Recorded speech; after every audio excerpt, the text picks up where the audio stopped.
racine carrée, nombre d'or. On a une suite numérique définie sur l'ensemble des naturels, définie par une relation de récurrence, U0 égale 1, UN plus 1 égale racine de UN plus 1, on montrait par récurrence que pour tout entier naturel n, on a cet encadrement. Donc ça sera notre Pn, notre prédicat qui dépend de n. Voyons voir, on va faire bien sûr une démonstration par récurrence, d'ailleurs c'est indiqué. On amorce le processus, plutôt la démonstration. On a U0 qui vaut 1, et donc on a bien U0, donc on a bien U0 qui est supérieur ou égal à 1, 1 étant supérieur ou égal à lui-même, il est égal notamment, et inférieur strictement à 2. Donc la proposition est initialisée, donc P0 est vrai, la proposition en 0 est vraie, la proposition est initialisée. Vous pouvez l'écrire d'ailleurs. Regardez la démonstration telle que le fait votre prof, mais l'esprit est là. Moi, je suis vraiment dans une logique d'esprit. Après, suivez la démonstration de vos profs. C'est pas un modèle à suivre ici, mais essayez de comprendre un peu le procédé. Deuxième étape, l'hérédité.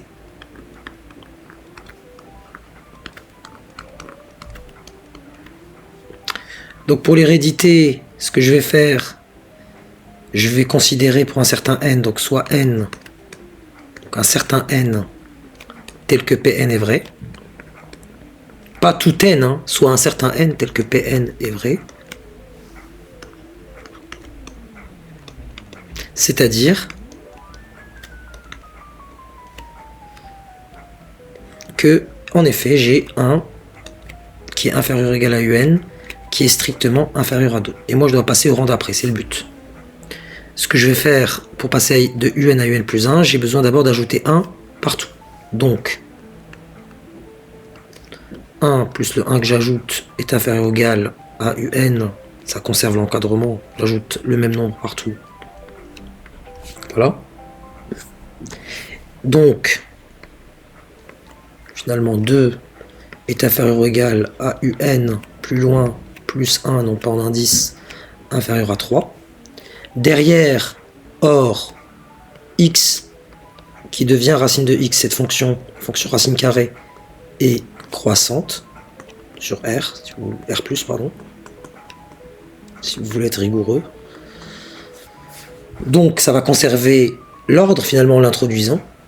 Donc, racine de 2 est inférieur ou égal à racine de un, la somme de un et de 1, qui est strictement inférieur à 3. Donc, finalement, mon racine de un plus 1, ce qui est égal à un plus 1,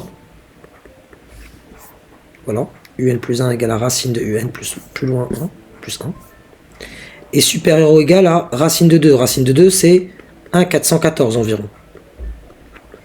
Et strictement inférieur à 1,732. Mais si je suis supérieur ou égal à 1,414, je suis donc forcément plus grand ou égal que 1.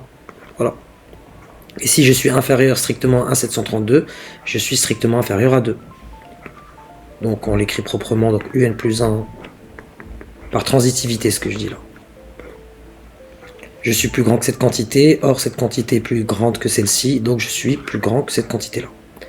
Donc je suis supérieur ou égal à 1 et strictement inférieur à 2. Donc Pn implique Pn plus 1, conclusion, pour tout n appartenant à n, on a bien cet encadrement-là.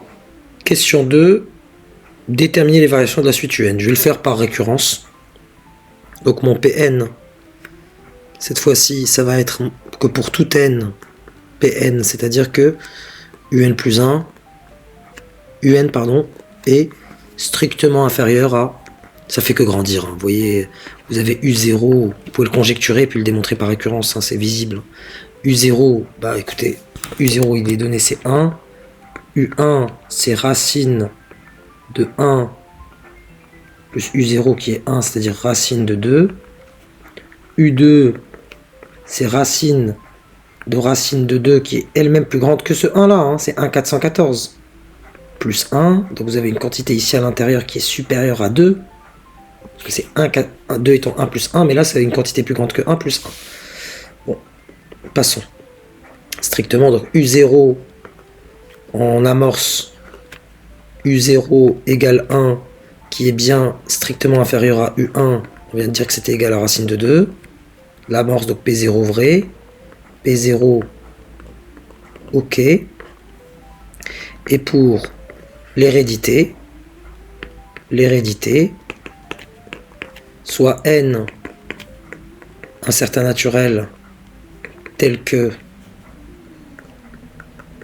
Pn, donc tel que Pn est vrai, c'est-à-dire, donc là je vais poser aussi que là j'ai f de un égale racine de un plus 1, et bien sûr la fonction racine de x plus 1 est une fonction qui à x associe racine de x plus 1 et croissante. Dérivée, étudier signe de la dérivée, mais c'est visible ou composé.